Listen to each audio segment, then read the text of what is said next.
The golden twilight cast long shadows across Shadow Creek's main street as children played basketball near Mrs. Turner's corner store.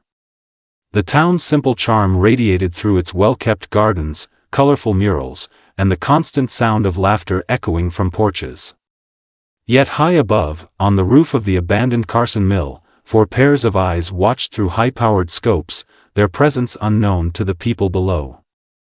Movement at the north entrance, white pickup truck, 3 occupants, whispered Marcus Jones, the SEAL team leader, his dark fingers adjusting his scope. "Sarah, you got eyes on them?" Lieutenant Sarah Chen shifted her position, her rifle tracking the vehicle. "Affirmative. They're doing another drive-by. 3rd time this week."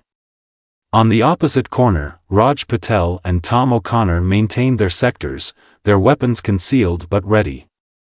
The team had been deployed after intelligence suggested the notorious hate group, the Pale Riders, had marked Shadow Creek for their next campaign of terror. The truck slowed near the community center, where seniors were leaving their weekly bingo night.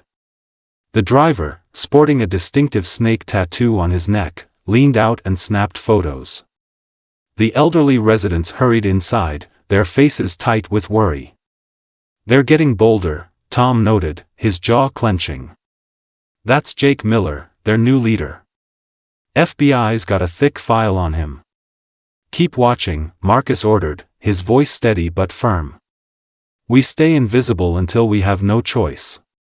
These people have lived under terror long enough. This time, they've got guardian angels they don't even know about." The truck accelerated away, leaving behind a cloud of dust and tension. In the growing darkness, the 4 SEALs remained vigilant, their presence a secret shield against the storm they knew was coming.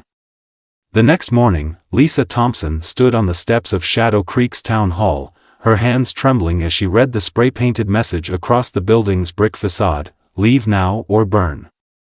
As the town's first black mayor, she'd faced threats before, but this felt different, more organized, more dangerous. Pastor Michael Banks placed a steadying hand on her shoulder.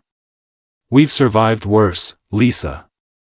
Our grandparents didn't build this town just to have us run from spray paint and empty threats." Above them, Sarah Chen photographed the scene, transmitting images to their command center. "Boss, this matches the writer's previous patterns. They always start with vandalism, then escalate to property damage within 48 hours. Across town, Raj watched through his scope as 3 motorcycles circled the elementary school during recess. The riders, wearing distinctive white bandanas, revved their engines menacingly. Teachers quickly ushered the children inside, but not before one girl dropped her doll in fear. The bikers laughed, one crushing the toy under his wheel before speeding away. "I've got positive IDs," Tom reported from his position. "Second rider is Mike Scorcher Williams. Did time for arson in 22. Just got paroled 3 months ago." The community gathered that evening at First Baptist Church. Pastor Michael's voice rang out strong, "We stand together. We protect each other. This is our home." The crowd responded with determined amens, though fear lingered in their eyes. Marcus observed the meeting through thermal imaging. "They're scared, but they're not running. That's good. They'll need that strength soon enough." Later that night, Lisa Thompson worked late in her office, reviewing security footage.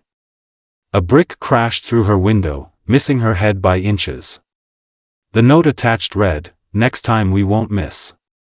In the shadows outside, 4 figures moved silently closer to the town hall, their protective circle tightening. The riders had just made their first serious mistake. The midnight air crackled with tension as 3 white vans pulled up to First Baptist Church. 8 men in white masks emerged, carrying gasoline cans and torches. Jake Miller stepped forward, his snake tattoo gleaming in the moonlight. "Burn it all," he ordered. "Send these people a message." They never saw the shadow that was Marcus dropping silently behind their lookout, or Sarah's quick movement that disabled their getaway vehicles. The first sign something was wrong came when their communications went dead, courtesy of Raj's signal jammer. "What's taking so long?" Jake demanded as his men struggled with matches that wouldn't light in a wind that hadn't existed moments before. High-powered fans, carefully placed by Tom hours earlier, created an invisible barrier of moving air. A voice boomed from everywhere and nowhere, digitally masked, "Leave now. This is your only warning."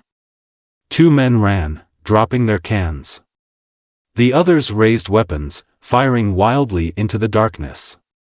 Precise shots rang out, not aimed to kill, but to disarm. Guns flew from hands, accompanied by screams of shock and pain. A smoke grenade detonated, and through the haze, 4 figures in black tactical gear appeared and disappeared like ghosts. Jake felt a presence behind him, then a whisper in his ear, "Next time, we won't be so gentle." The gang fled in panic, leaving their vehicles behind, their fearless facade shattered. As they ran, Pastor Michael watched from his window, a small smile playing on his lips. "Thank you, Lord, for sending angels to watch over us." Inside the packed community center, Lisa Thompson's voice carried strength as she addressed her nervous neighbors. "Last night proved we're not alone. Someone's watching over Shadow Creek. Now, we need to work together to protect what's ours." Unknown to the crowd, 4 figures sat among them in civilian clothes. Marcus, wearing reading glasses and a postal worker's uniform, studied the determination in the room. Sarah, dressed as a teacher's aide, noticed the mix of fear and hope in their eyes. Pastor Michael stepped forward, unfolding a map. "We've identified their likely staging areas. The old mill, Johnson's abandoned farm, the quarry." He didn't mention that this intelligence came from Raj's nighttime reconnaissance missions. "The Pale Riders have hit 3 other black communities in the past year," Tom, posing as a construction worker, spoke up. "Each time, they started small but ended with massive violence. But they've never faced an organized resistance." The community divided into watch groups. Retired veterans volunteered as patrol leaders. Local mechanics offered to install security cameras. Even Mrs. Turner's teenage granddaughter created a secure alert system using social media, what the townspeople saw as lucky coincidences. Working cameras, strategically placed lights, reinforced doors, were actually carefully orchestrated defenses installed by the SEALs during their night operations. Lisa ended the meeting with quiet confidence. "They think we're weak because we believe in peace. But there's nothing stronger than a community united. Let them come. Shadow Creek is ready." The Pale Riders struck at dawn, 20 vehicles strong, roaring into Shadow Creek from 3 directions. Jake Miller led the main force down Central Avenue, his snake tattoo distorted by a snarl of rage. "Burn them out," he screamed. But Shadow Creek was ready. As the first trucks approached the elementary school, hidden spike strips shredded their tires. Emergency barriers, installed by Tom days earlier, sprang up from the ground, blocking retreat routes. Raj's electromagnetic pulse knocked out their communications, leaving the attackers deaf and blind. "They're splitting up," Sarah reported from her perch. 10 heading toward the church, 6 to the community center, for trying to flank through Palmer Street. Marcus's voice crackled over secure channels, "Execute Plan Delta. Protect the civilians first." The gang members charging the church found themselves trapped by automatic sprinklers, the water making the ground too slick for movement. At the community center, where families had taken shelter, Raj and Tom emerged from shadows, their precision shots disabling vehicles and weapons without bloodshed. Pastor Michael activated the town's new emergency system. Lights and sirens blazed from every direction, disorienting the attackers. Lisa Thompson, safe in the reinforced town hall, coordinated with police units waiting at the town limits. Jake Miller, realizing his forces were being systematically isolated and neutralized, ordered a final desperate charge toward the residential area. That's when Marcus made his move. 4 SEALs appeared simultaneously at different positions, their coordinated takedown of the gang's leadership swift and decisive.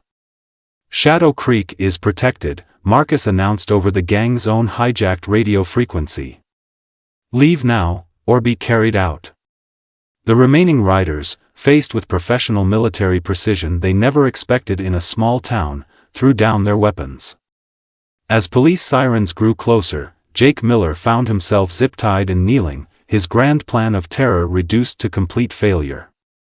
Red and blue lights flashed as police loaded the last of the pale riders into waiting vehicles. Jake Miller, his snake tattoo now hidden under an orange jumpsuit, watched in disbelief as his entire organization crumbled in a single morning. FBI agents cataloged weapons and documented evidence that would ensure the hate group's permanent dismantling. At sunset, Shadow Creek erupted in celebration. The community center buzzed with music, laughter, and the sweet smell of Mrs. Turner's famous peach cobbler. Children played freely in the streets, their parents' faces glowing with relief, and in the mayor's office, Lisa Thompson and Pastor Michael met their guardian angels face to face. Marcus removed his tactical gear, standing proud in his Navy uniform. Shadow Creek reminded us what we fight for, he said, gesturing to his diverse team. Sarah, Raj, Tom, we're living proof that strength comes from unity, not hatred. Pastor Michael smiled, tears in his eyes. You showed us that justice still exists in this world. No, Sarah corrected gently. You showed yourselves.